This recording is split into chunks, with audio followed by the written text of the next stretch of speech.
Genesis chapter 45.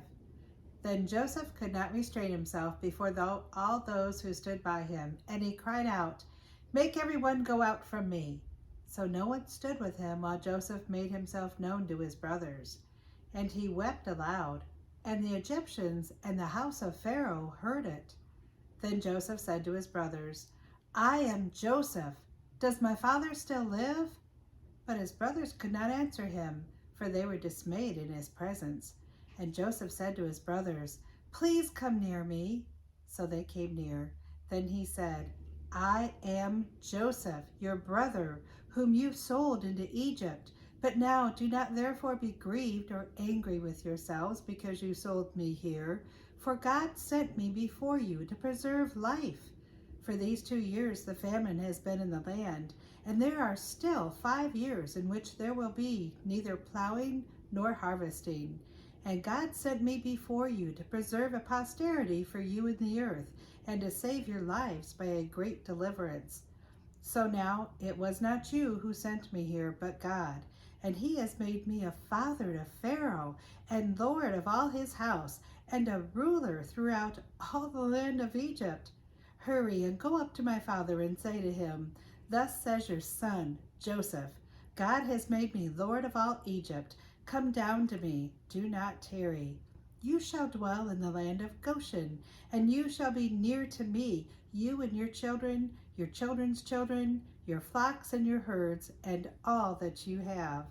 There I will provide for you, lest you and your household and all that you have come to poverty, for there are still 5 years of famine. And behold, your eyes and the eyes of my brother Benjamin see that it is my mouth that speaks to you. So you shall tell my father of all the glory in Egypt, and of all that you have seen, and you shall hurry and bring my father down here." Then he fell on his brother Benjamin's neck and wept, and Benjamin wept on his neck. Moreover, he kissed all his brothers and wept over them, and after that his brothers talked with him. Now the report of it was heard in Pharaoh's house, saying, "Joseph's brothers have come." So it pleased Pharaoh and his servants well. And Pharaoh said to Joseph, "Say to your brothers, do this, load your animals and depart, go to the land of Canaan, bring your father and your households and come to me. I will give you the best of the land of Egypt, and you will eat the fat of the land. Now you are commanded, do this, take carts out of the land of Egypt for your little ones and your wives, bring your father and come. Also do not be concerned about your goods, for the best of all the land of Egypt is yours." Then the sons of Israel did so, and Joseph gave them carts according to the command of Pharaoh, and he gave them provisions for the journey.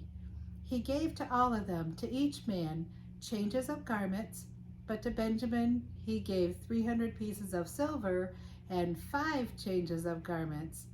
And he sent to his father these things: 10 donkeys loaded with the good things of Egypt, and 10 female donkeys loaded with grain, bread, and food for his father for the journey.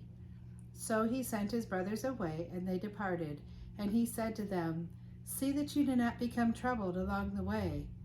Then they went up out of Egypt and came to the land of Canaan, to Jacob their father. And they told him, saying, "Joseph is still alive, and he is governor over all the land of Egypt."